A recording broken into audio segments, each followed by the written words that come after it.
அவன் பெத்தவளை கண்ணீர் அங்கே உன் புருஷன் இருக்கும் போது பாட மாட்டேன், அப்ப பாடுவேன். நீ என்ன கிழிக்கிறப்ப எல்லாத்தையும் கிளப்பி விட்டு வீட்டுக்கு பெரிய பெரிய பாடகர் சுனித்து. அப்புறம் நீங்க பெரிய அப்படி பேச்சாளர் பெரிய சாலன் பாப்பையா? சாலன் பாப்பையா கிடையாது, அவ சின்னமா பையன். சரி சரி. என் பேர் வந்து கிரு முண்டை.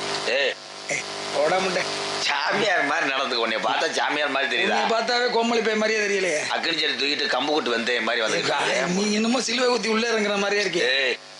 நாடு வெள்ளலூர் நாடு. வெள்ளலூர் நாடு வந்து என்னை வளர்த்த ஊரு. சரி. உன்னை அப்படியே அண்ணாத்திக்கிட்டு 2 அரை அரைஞ்சு அப்புறம் கொடுத்தனச்சுக்கவே கொடு, ஒரு 600 ரூபா கொடு, ஷேர் பண்ணிக்கிறோம். வாங்கிட்டு போயிருவேன். வேற யாருக்கும் கொடுப்பேன், எனக்கு கொடுக்க மாட்டேன். செந்தில் மச்சான் பங்காளி 2 பேரும் ஒரு வீட்டுல பொண்ணு எடுத்ததுனால மாயமச்சினா போட்ட வேஷம். நீங்க போட்ட வேஷம் சாமியார் வேஷம்.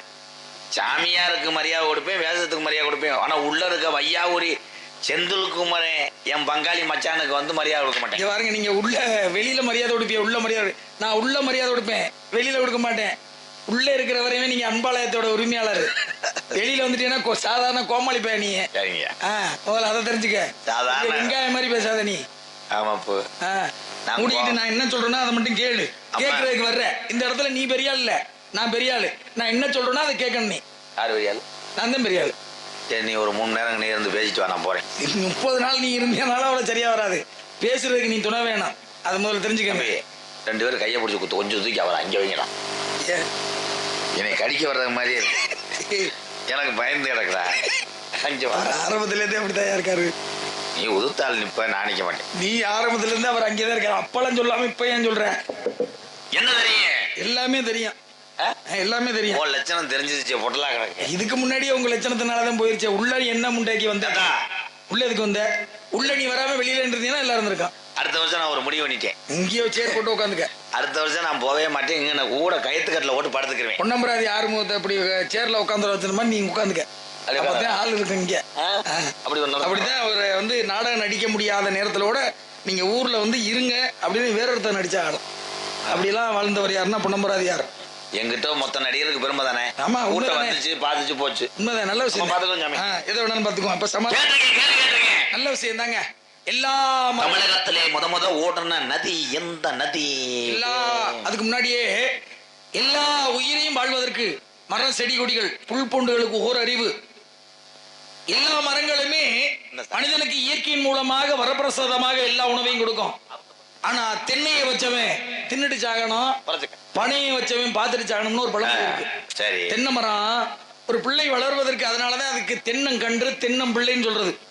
வயதான காலத்துல கூட பணம் பிள்ளைன்னு சொல்ல கருவேப்பிள்ளை, தென்னம்பிள்ளை, கீரி பிள்ளை, அணி பிள்ளை அப்படின்னு பிள்ளை, அங்கு பிள்ளை.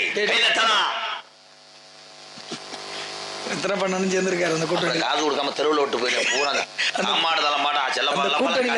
சரிங்க, நல்ல விஷயம் தான். என்ன பேசணுமோ அதை நான் பேசுறேன். தென்னம்பிள்ளை அப்படின்னா ஒரு பிள்ளையை வளர்ப்பதை காட்டிலும் தென்னையை வளர்க்கும் பொழுது அது கண்ணீரை கொடுப்பான் பிள்ளை. ஆனா தென்னம்பிள்ளை தாகத்தை கொடுத்து ஒரு மனிதனை வாழ வைக்கும் என்பதற்காக தென்னம்பிள்ளை அப்படின்னு ஒரு கணக்கு இருக்குங்க. ஒன்னும் தென்னை மரத்தை பத்தி பேசு, இல்ல வாழை மரத்தை பேசு. தென்னை மரம் வந்து வாழை வைக்கும்னா தென்னைக்குள்ள வந்து வாழையா முளைக்கும். என்ன வாழை முளைக்கும் சொல்லல, மனிதனை வாழ வைக்கும். நீ கிளப்பி விட அதை வாட்டுக்கு ஓடிட்டு இருக்கு வண்டி. இவங்க தட்டாட்டையா பொழப்ப வைக்கிறது. நீ தட்டா தெரிஞ்சுதானே. இனிமேல் யாருமே வெற்றி மீறதெல்லாம் வாசிக்க வேணாம். அங்கேயே உட்காந்து கை தட்டிருங்க. இந்த வந்துட்டாரு, அப்படியே இந்த வந்துட்டாருல பப்புன்னு இருந்த பப்புன்னு. அவர் பேர் வந்து ஸ்ரீநாத், ஏகப்பந்து வீச்சாளர்.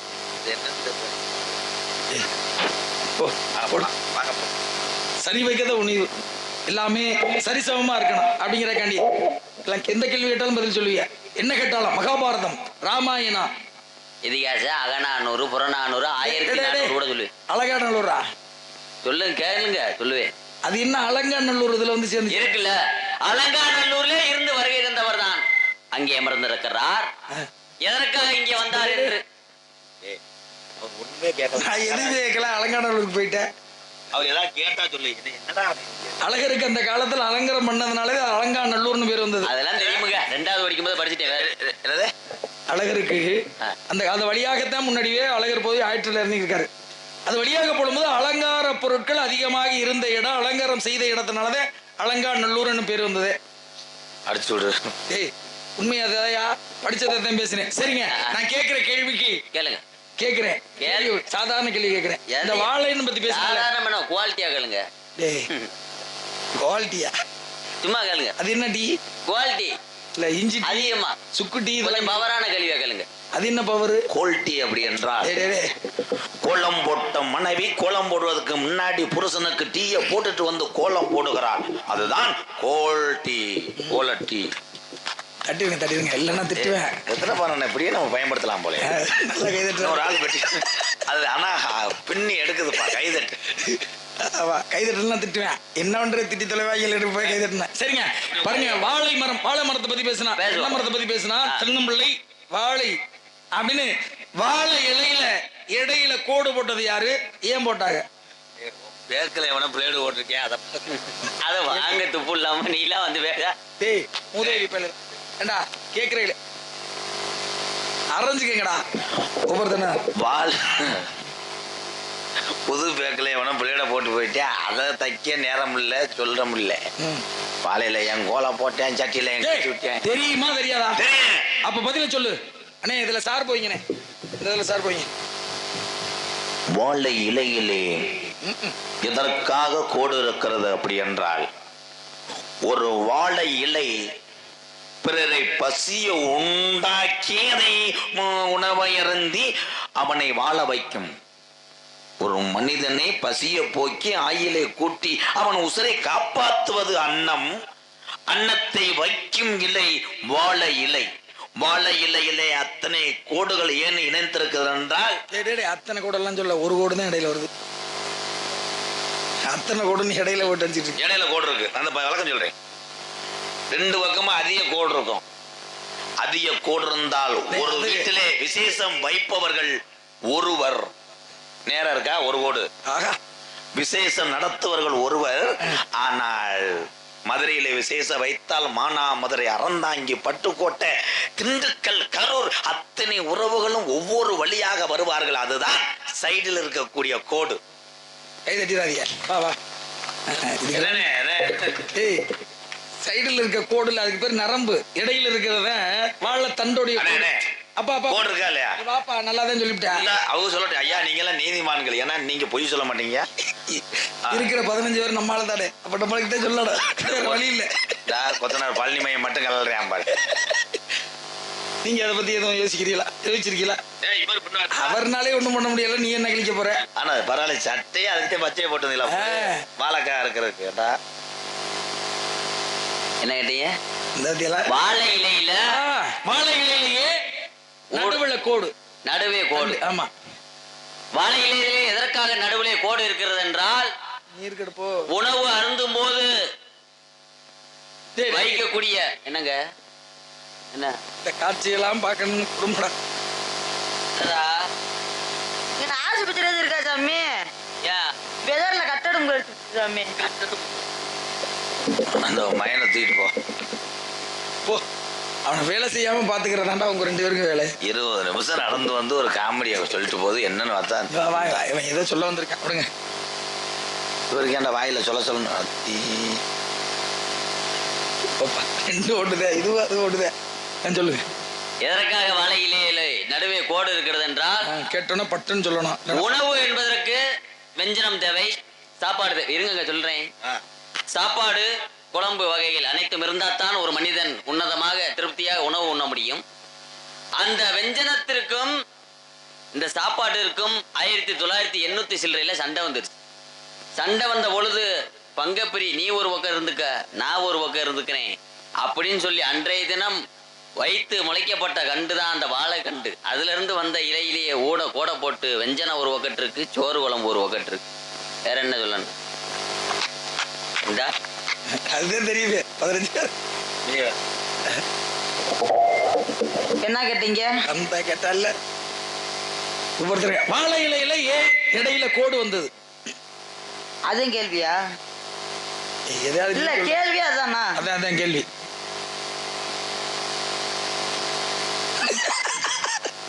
ஆம்பளை பிள்ளையா பொம்பளை பிள்ளையா? அதான் ஆம்பளை பிள்ளையா பொம்பளை பிள்ளையா, அவ்வளவுதானே தான். அதை அவுத்து விடுங்க. சந்தேகம் இருக்குல்ல. 3 வருஷமா எங்களுக்கு அந்த சந்தேகம் இருக்கு. அதை ஆராய்ச்சி பண்ண அனுப்பியிருக்கேன். நீரை பிடிச்சி கோமியம் எந்த அளவுக்கு எந்த பூதி பண்ணி விடுங்க. என்னை எந்த அளவுக்கு கொண்டு வந்து விட்டுட்டேன். சரி வாங்க அடுத்து நான் பதில் என்ன கேட்டீங்க? வாழை இலையில இடையே ஏன் கோடு வந்தது? கேள்வி அதுதானா? டேய் மண்டையில அப்புறம் நல்லா வந்துரும். இத முதல்ல சொல்லிருக்க வேண்டியதாடா, வந்திருக்க மாட்டேன்டா வெளியே போய். இதுதான் பதிலாடா? அவன் என்னைய சொல்லிட்டு போறேன் பாரு. முதலே சொல்லிருக்கணும் வந்திருக்க மாட்டேன். கேள்வி அவன்கிட்ட கேட்காதீங்க. இப்ப நான் எந்த கேள்வியும் உங்கள்ட்ட கேட்கறேன் அந்த மாதிரி கேளுங்க தம்பி. நாங்க எந்த கேள்வியும் உங்கள்ட்ட கேட்கற மாதிரி இல்ல. அந்த அளவுக்கு நீங்க முரட்டு லூசுகளா போங்கடா. டேய் போங்கடா போங்க. முரட்டு லூசுகளா இருக்கீங்க. வேற எதுவும் இப்ப நான் கேட்க அடுத்த கேள்வி என்ன கேட்க வர்றேன்னா, என்ன கேட்கறீங்க? முருகனுக்கும் பாண்டிக்கும் என்ன வித்தியாசம்? செத்தாண்டா எதிரி இன்னைக்கு. நான் கரெக்டா சொல்லுவேன். சொல்லுங்க பாப்பா. முருகன் அறுபடை பீடு கொண்ட திருமுருகா.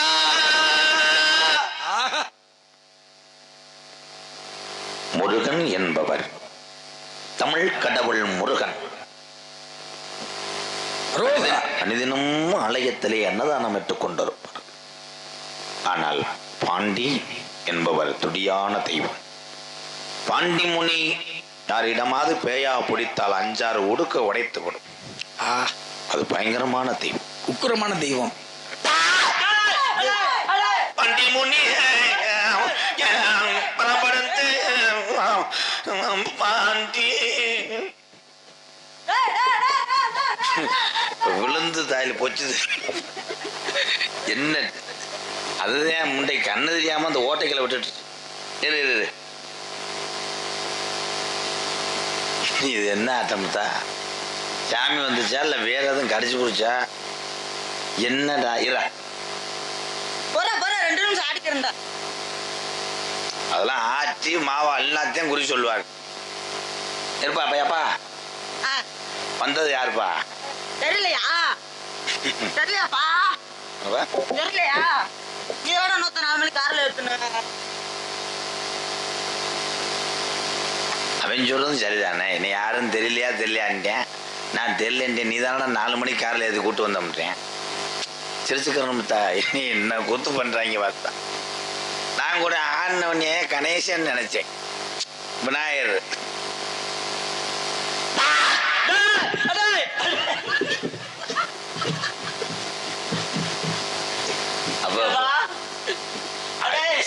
மொழியில நல்லா அடிச்சு புடிச்சு நான் பார்த்துட்டேப்பா. மொழியில நல்லா மைக்கு அடிச்சு புடிச்சு அது சமாளிக்கிறதுக்கு ஆட்ட போறேன். பொடிஞ்சுகையில் அடிச்சு புடிச்சாப்பா.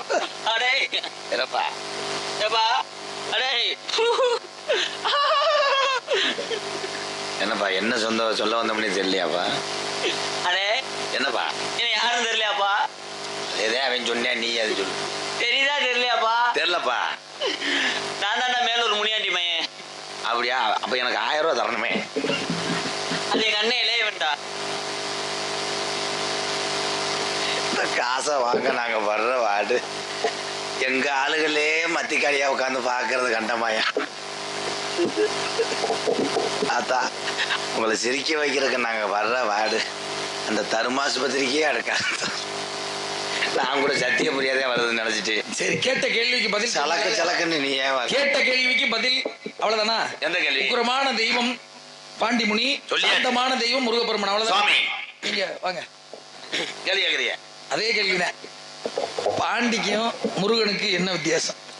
பாண்டிக்கும் முருகனுக்கு என்ன வித்தியாசம்னா, முருகன் காடமங்கலத்திலே பிறந்தவர், பாண்டி குருவினந்தல்ல பிறந்தவர். என்ன ஒரு 2 வார்த்தை சொல்ல தெரியுதா? நான் சொல்லுவேன் தலைவா. உங்களை எதிர்பார்க்கிறேன். மைக்கே இறக்கி வச்சே சொல்லுங்க தலைவா. உங்களை எதிர்பார்க்கிறேன். சொல்லுங்க. முருகனுக்கும் பாண்டிக்கு என்ன வித்தியாசம் சொல்லுங்க. பட்டு நடிங்க. முருகன் வந்து சாம்பார் சாப்பாடு சாப்பிடுவார்.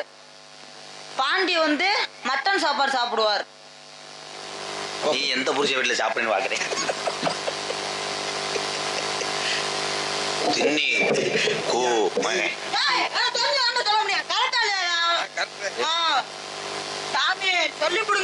வீட்டுல வந்து அடிக்காதப்பா. வீட்டுல கரெக்டா சொல்லிட்டேன்.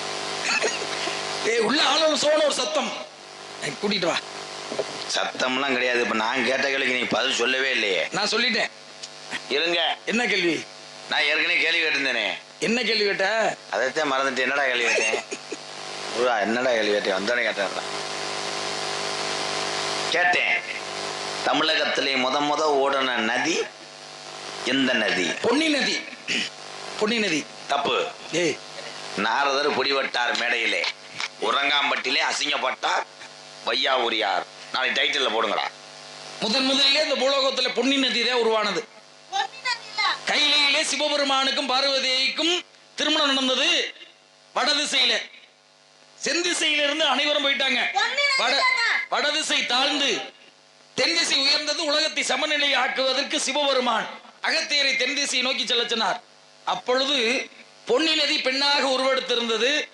ஏளனம் செய்த காரணத்தினால, குறுமுனி என்று ஏளனம் செய்த காரணத்தினால பொன்னி நதியை கமண்டலத்தில் எடுத்து அடைத்தார் அகத்தியர்.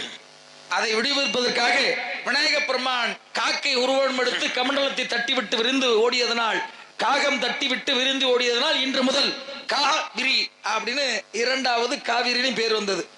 தமிழகத்தில் முதல்ல ஓடின நதி பொன்னி நதி. கிராமத்தார்கள் உறவுகள்லாம் ஒத்துக்கிறீங்களா? கிடையாது. சரி, பதில சொல்லுங்க. முத ஓடுன நதியா இருக்கட்டும், காவேரியா இருக்கட்டும், கம்மாயா இருக்கட்டும், கடலா இருக்கட்டும், முதல் உருவானது தண்ணி. போடா.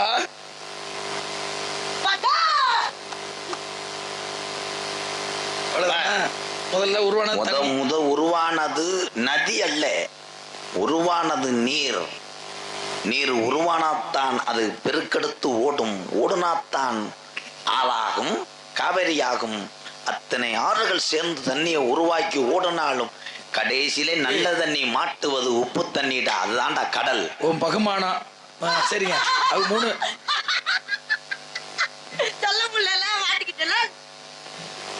அந்த ரொட்டியை சாப்பிடு. பாலக்குடி. சரி, சாப்பிட்டு முடியல. உள்ள இருந்து சிந்திக்க வைப்பதற்கு தாங்கள் எவ்வளோ முயற்சி பண்ணீங்க. முயற்சி பூரா திருமுனை ஆகிவிட்டது. திருமுனைக்கு வந்துருச்சு. இல்லை, உங்களுடைய அறிவு சார்ந்த விஷயங்களை பேசுகிறீர்கள். நீங்க திறமையான ஒரு நாரதர். வாழ்க்கை சிரிக்க வைப்பது உங்களுடைய தன்மை. பார்ப்பதற்குத்தான் மக்கள் குறைவா இருக்கிறார்கள். இருந்தாலும் சிரிக்க வைப்பதற்காக இந்த இருக்கக்கூடிய உறவுகளை சிரிக்க வைப்பதற்காக நாங்கள் செய்தோம். அதில் எதுவும் தப்பு இருந்தால் ஒரு 63 ரூபாயை பிரித்து விட்டு ஆகட்டும், அப்படியே ஆகட்டும். மீதி பணம் தங்களை திரும்பி வரும். சரி, இது முடிந்த கணமே நான் சென்று விடுவேனே. இல்லத்திற்கு நான் யாரிடம் காசு வாங்குவேன்? மை புத்ரு.